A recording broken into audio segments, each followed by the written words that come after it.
everyone, I'm Melissa here and welcome to your Melissa Moment.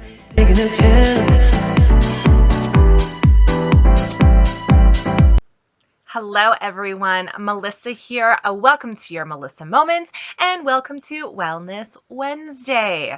You guys, this is going to be a follow-up from, I believe, a couple Wednesdays ago. I had a follow-up phone call with the social worker from the bariatric team about my bariatric journey. And if you watch that video, you'll know that the person I spoke to, I had told him some concerns and he was going to get the dietitian to call me to do a follow-up based on my concerns. So she's supposed to be calling me here in the next few minutes.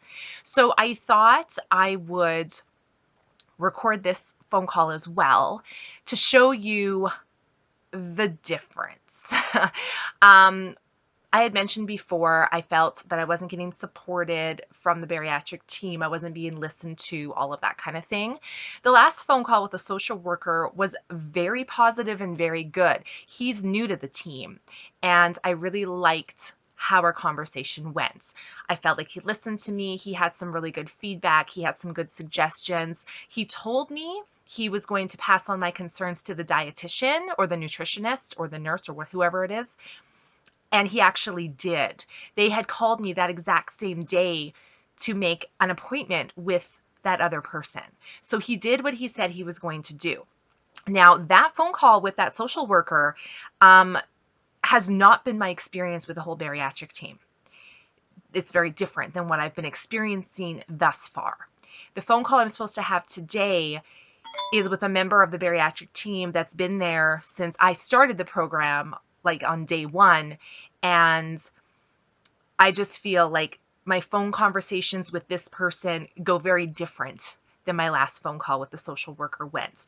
And I want to be as transparent as I can for anybody who is looking into this for themselves or for a loved one or just is curious about it, just so you guys see the whole picture. Obviously, everyone is different, and this is my experience and my experience only, but I want to share it with you guys because I just have a feeling that my phone call today is not going to go as well as my last one did. Yeah, we'll see. Just based on experience, that's why I feel this way. Also, I was supposed to have this phone call with her last week. I missed the phone call. I can't remember what was happening. Something was happening. I didn't have it written down. I can't remember, but I missed the phone call. And she left me a voicemail saying, "Hey, Melissa, we were supposed to have a meeting today. I had a message that you wanted to talk to me. You had some questions. Call me back." And that irritated me because no, I don't have questions. I don't have questions. I have concerns that I've had from day one when I had the surgery, and I have not felt full ever. This surgery is supposed to give you that sensation of being full, of getting fuller quicker. So your body is like, whoa, I've had enough, and you stop. I don't get that feeling. I never have. So that's a concern for me because that's supposed to be one of the main tools to help me monitor my food intake.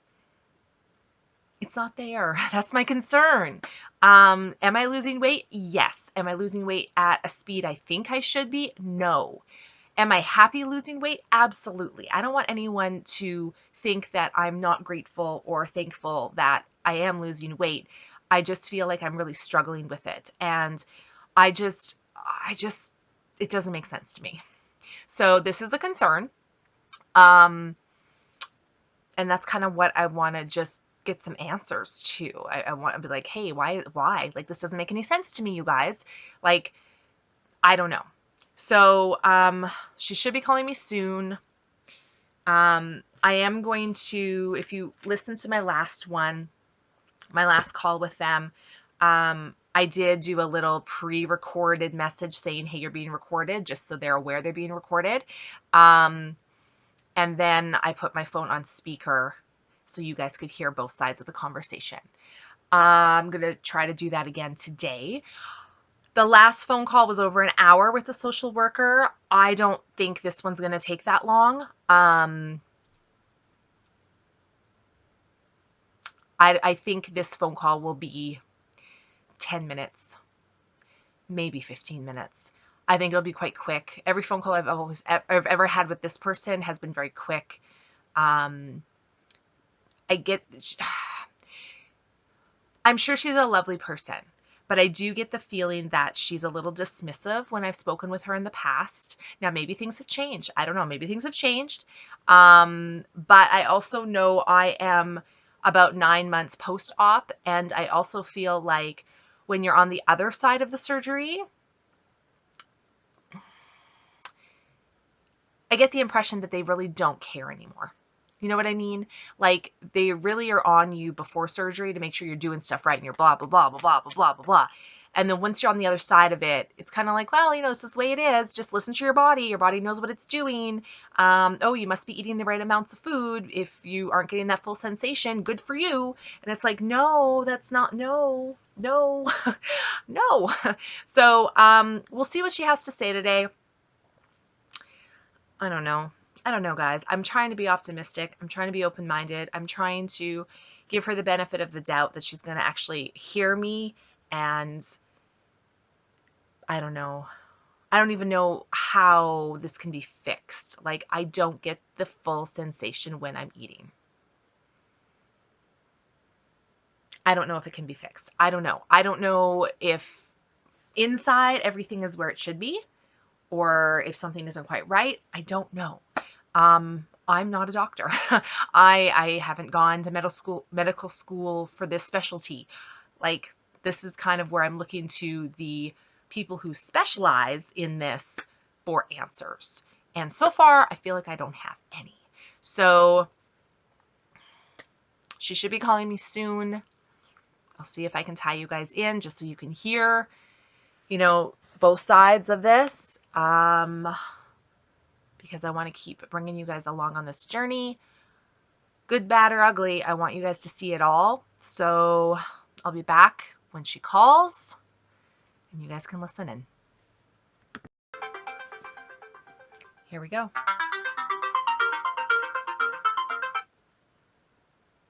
Hello, you have reached Melissa's phone. Please be advised, this call is being recorded for quality assurance. Please wait while we connect you now. Hello, Melissa speaking. Oh, hi, Melissa. It's Tanya, Dietitian from Bariatric Program. How are you? I'm good, Tanya. How are you doing? I'm good. Do you have got some time for me? I do, yes. Sorry about last week. I completely didn't have it written down. I had it on the next day instead of the day you called, so I apologize about that. Yeah, no problem. Thank you. Mm-hmm. What is it now? A little over 9 months, eh? Yes, that's right. April, May, June. April 25th. So. Yes. Yeah. A little bit. How's it going? It's going okay. Yeah, like, I don't know. I have some concerns that I've kind of had from day one. My biggest concern is I never have the full feeling. Like, I've never ever experienced that. Like if I don't watch what I'm doing, I can eat the same amount of food that I ate pre-surgery without any issues. In what time period? Like, ever since I could start eating solid food, I've never had a restrictive feeling. But, like, can you eat the same amount of food over the course of an hour, or over oh no, like 5 minutes?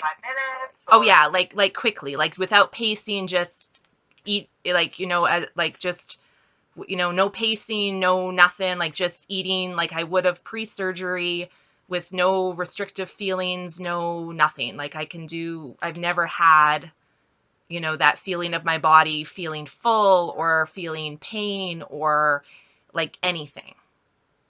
So what kind of volume of food could you eat if you had to quantify it by cups? in one sitting, like for example, let's say pasta before surgery, I could probably have, 4 cups of pasta with no issue. I could do the same thing today if I wanted to. Where's your weight at? Today I came in at 198. So, I mean, I have lost weight. It's not that the weight isn't coming off. It is coming off. I don't know, like I feel like I should weigh less than I do. Not saying that what I've lost isn't a great accomplishment. It definitely is. But let's just crunch some numbers and try to put things in perspective percentage-wise. Sure. Yeah. So I know before I started the liquid diet, the 2 weeks before surgery, I was 260.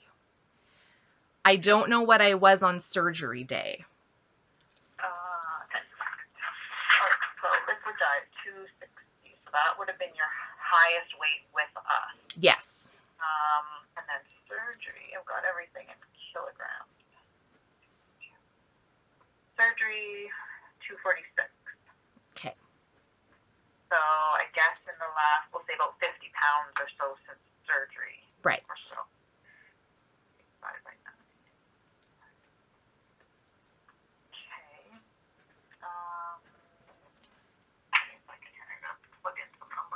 Sure.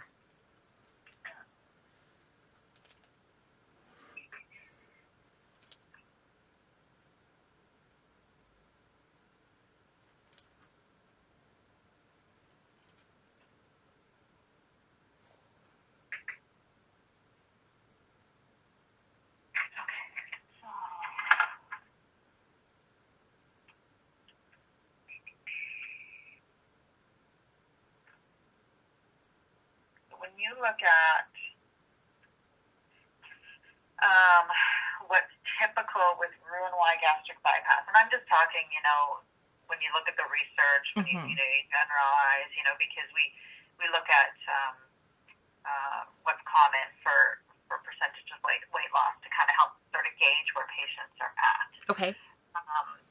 So when you look at how much, when you look at your percent of excess body weight that you've lost, that's one way that we look at it. Is with Roux-en-Y gastric bypass, patients will typically lose somewhere between 60 to 70% of the excess weight that they carried on their day of surgery. Okay. Within the first 12 to 18 months. Okay. We're in there because the weight loss will go up and down throughout that whole 18, and you could even go like a whole month and not drop anything. Yeah, and that's typically what I do. Like I'll stay the same weight for weeks, and then I'll go down like a pound, and then I'll stay there for weeks, and then I'll go up a pound, and then I'll stay there for weeks. Like it's not like every week the scale's going down, down, down, down.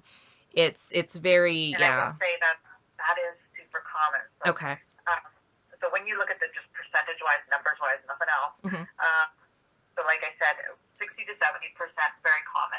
Okay. That's the average with Roux-en-Y, 12 to 18 months. You're 9 months out and you're at 52%. Okay. That's really good. Okay, so I'm actually where I should be then. You are actually where you should be. Okay. Yeah. Okay. Yeah, if you just want to crunch numbers to kind of reassure you. Yeah, no, for sure. I think like my biggest concern is just that I don't, well, yeah, that's supposed to be one of the tools to help you gauge when to stop eating is when you get that feeling. But if I'm not getting that feeling, it's a little scary, right? Because it's like, oh crap, like, But yet overall, you must still be in some type of caloric deficit. Oh, definitely. Like I'm definitely trying to watch my calorie intake, for the day. Where are you at? Like how much can you get in a day typically? Well, if I'm really being strict about what I'm putting in my body and trying to stick to it, because I'm doing strength training as well. So yeah. So on it's great. Yeah. So on a non-training day, I'm trying to stick to 1,200 calories a day. And then if it's a training day, I'm getting more like 1,400 to 1,500 calories a day. Which is pretty normal between that 9 and 12 month point. Okay. Like a lot of patients, and again, just speaking from experience, yeah. right? And not everybody, of course, everyone's journey is different, but I'm just speaking from experience, talking to so many people over the years, that, it takes people somewhere around the 6-month point to get up to 1,100, 1,200, and somewhere between the 6 to 12 months, they're kind of starting to get to sort of like that 12 to 15 range. Yeah. And I think it's kind of where you're at. Yeah, and I mean, like, I get that. I guess what's kind of bothering me is, it takes that long for other people to get to that. Whereas for me, if I'm not really watching and writing everything down and thinking about it before I put it in my body, I could potentially eat, 3,000 calories a day without a problem. Do you know what I mean? Like, I don't have to work my way up to eating so many calories. I've never had that problem of, I have to stop now because I physically can't take more in. That hasn't been my experience. But is 1,500 a comfortable amount? Like, are you still hungry, or? It depends. Sometimes I'm, extremely hungry, and sometimes I'm okay. Like, the hunger is different, depending on the day. But if I wanted to, I would have no problem taking in more calories. But would you have to take it in by grazing throughout the day, though? Do you know what I'm saying? I wouldn't know. I could have like 3 meals and, definitely hit 3,000, 3,500 calories without an issue. Yeah. Have you before? What's that? Have you reached that before? Oh, absolutely I have. Yep. Yeah. Absolutely I have. And it's one of those things where, you eat whatever and then afterward you're like, "Oh, wow, I ate all of that. I probably shouldn't have. I probably should have had, a third of that or a quarter of that. I ate all of that." And then it's kind of like you stop for a second, like, "Oh my God, did I hurt myself?" And then it's like, no, I don't feel full. I don't feel pain. It's like, okay, well, I probably shouldn't have had that much. My body allowed me to without any triggers or warnings. I guess next time I'll just have to try to, watch it more. But I definitely. And if you can hit 3,000, what types of foods? Like, run through a day for me, because we can get in a lot of calories depending on what it is. Yeah, that's the thing, right? Like, again, I do have like my plan. If I stick to my plan, then I'm fine. But if I go off plan and it's an off day, where maybe I'm off that day and, we're going out to eat or something, I could have whatever. It could be, pasta or, like whatever it is, high fat, high carb, that kind of thing. Like, carbs have always been my issue, so I'm aware of that, but that's typically what I kind of gravitate toward, right? So if I'm not extremely careful, and I feel almost like it's a balancing act, right? Like, I know I have to be careful, but I also don't want to be too restrictive, too strict, where I'm starting to go down like maybe more of a eating disorder road or something, right? Like, I feel like I'm really having to balance everything, and without my body giving me that signal, it can be a little frustrating, a little overwhelming. You know what I mean? Yeah, I get it. And you may be sort of approaching that I hate to say it, that maintenance phase where, you've gotten a good majority, or not, well, you've achieved the majority of weight loss at this point, and now it is a matter of just sort of maintenance, right? Tracking your calories, tracking your protein, stopping when, after 20 minutes, filling that pouch with your protein, your vegetables, good quality foods. I know that, like, what I'm hearing from you is that, but I want that stoppage, right? I want that restriction. Right. Right. Yeah. You might have that sort of going into that maintenance phase a little bit earlier. And I'm wondering too, like, you went from a sleeve to a roux. I did, and I'm wondering if that has anything to do with it. And there's a lot of, like, it's a metabolic surgery, right? It's a hormonal surgery. Like, there's a change. There's a change in that bacteria and everything that's involved in our regulation of food and calories and things. So, that might be part of it, right? So going from that sleeve then down to that roux, you may be kind of heading into maybe an earlier maintenance phase. My thought. Okay.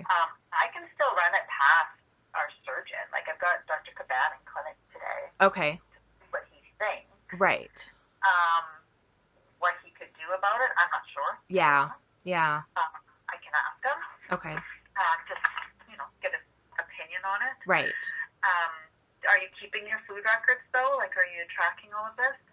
I'm not as consistent as I should be. I was really consistent there for a while, and then I ended up getting really sick in the beginning of January, and I kind of, got lost of being consistent every day.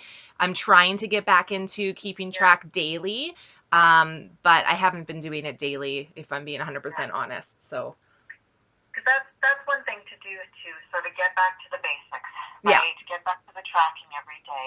Am I meeting my protein? Am I getting my fiber? And because those are the two things also that keep us full. Right. Well, that's the thing. That body just digests that like nothing. Yes. Right? And then we're hungry. Yes. Right. So it's almost maybe just pushing the reset button. Like, so can I get back to making sure I've got about 20 grams of protein per meal? Can I start doing more fruits and vegetables, cutting back on the carbohydrate? Can I meal plan a little bit? And really see, like, do like a solid 2 weeks and kind of see where am I really averaging? Yeah. Because I will tell you, that's one thing that will ask me, well, is she keeping food records? Or Yeah. I definitely am. Like, I go over all the notes, everything that you guys gave us before surgery. Like, I've got my binder. I review it all the time. I go through it all the time. And again, like, I have a very strict daily plan, because with all of the different supplements and proteins and all that kind of stuff, like, some things you can take with others, some you can't. So I have to be very sure of what time I'm taking things. So I do have a pretty restrict plan to make sure I get everything in. But it's just, again, just not having that, that feeling of, oh, maybe you should stop now or you should slow down now is what's really throwing me off. You know what I mean? Right. Yeah. Which I'm thinking perhaps you're kind of going more into the maintenance phase of this, where we do have to kind of go back to tracking, back to the basics. You've achieved about 52% of loss, which is great. It is good, and I'm thankful that I'm there. And I am. I'm wondering, the fact that it's been 2 surgeries. They said it's not really a weight loss surgery; it's a metabolic surgery. Right. So there's lots of factors, and it may just be, and there's changes to hunger hormones. Like, you don't get that anymore. Like, most patients don't ever feel that stoppage or that hunger. Sorry, I should say. But I know that. Do you actually physically feel hungry in between meals? I do, yes. Like stomach growling hungry? Yes, absolutely. And is it different on activity days?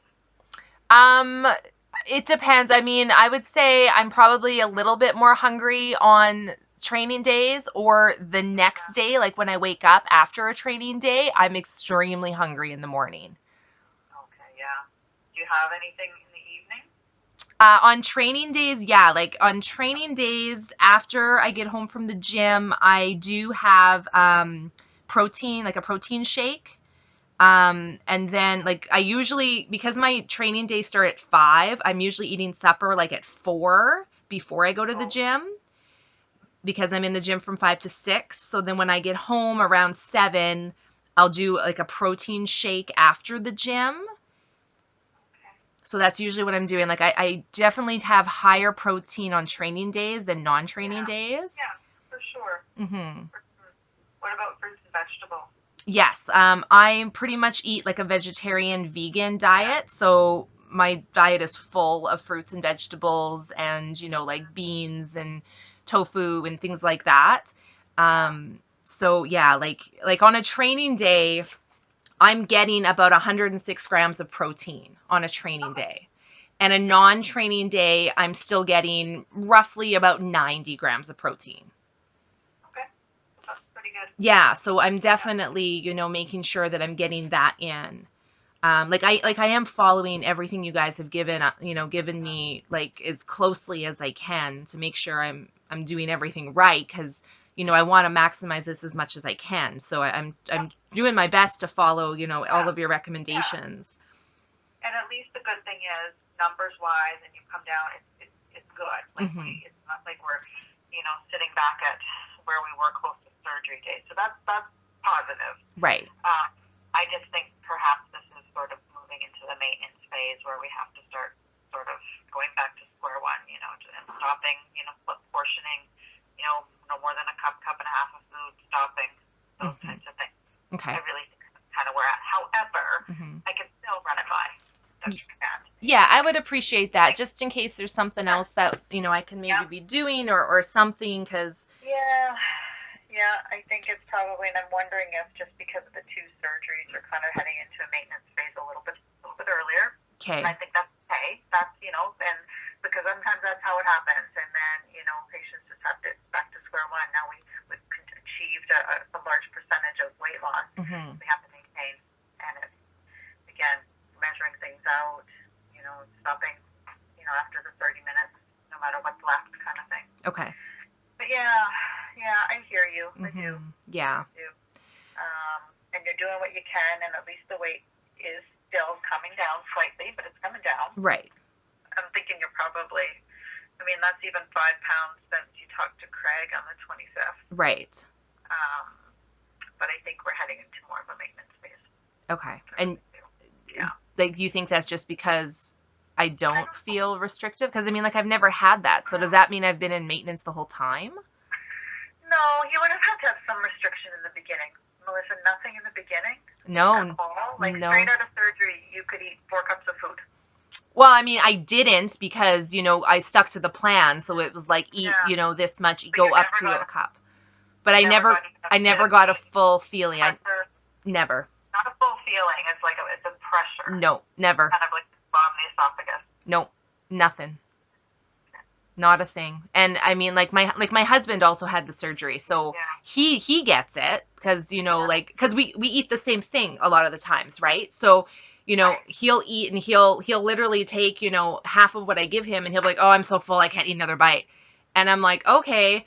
And I don't have any feeling whatsoever, and I could eat the whole plate. But when he says that, it makes me think maybe I should stop now too, but I don't feel like my body's telling me I should stop. So most likely, if it is any more than a cup and a half, you should, because eventually they can stretch that pouch. Right? Well, that's what I'm worried about, right? Like, that's what I'm trying to avoid. So, okay. Yeah. I think what I'm hearing from you is, I'm saying you got to stop at a cup and a half. You're saying I want my body to make me stop at a cup and a half, and that's not happening. Right? Yeah, right. Yep. I know. I hear you. Okay. And I can run it by him, but I think it is something that you're just going to have to start to be really mindful of it and stopping. Okay. And I'll see what he says. Okay. Okay, I appreciate that. Maybe he's got some insight for me, because it sounds like things are okay. My end of things, like, as long, but yeah, I'll run it by him. Okay. Sure. I appreciate that. I don't know if I'll have a lot of great answers, but I will do that. Okay. Thank you. I appreciate that a lot. Thank you. Keep your records every day. Okay. I will. Part of the maintenance for all patients, right? Right. It can get away from us, and what we think maybe is a cup and a half, might be 3. Right. Right. Yeah. So portion things. Use your measuring cups. Use your weight, your food scales. Yes. Because visually we get in a pattern, but things can slide. Yes. Really quick, right? Absolutely. Surgery or not, right? Yeah. So, but yeah, let me talk to him, and I'll try and get back to you probably next week, if that's okay. Absolutely. I appreciate that. Let me know what he says. Okay. Okay. Thank you. Right. Take care. No problem. Okay. Bye-bye.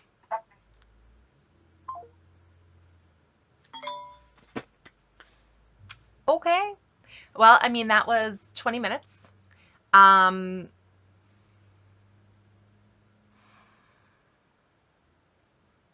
We'll see if she actually follows up with him.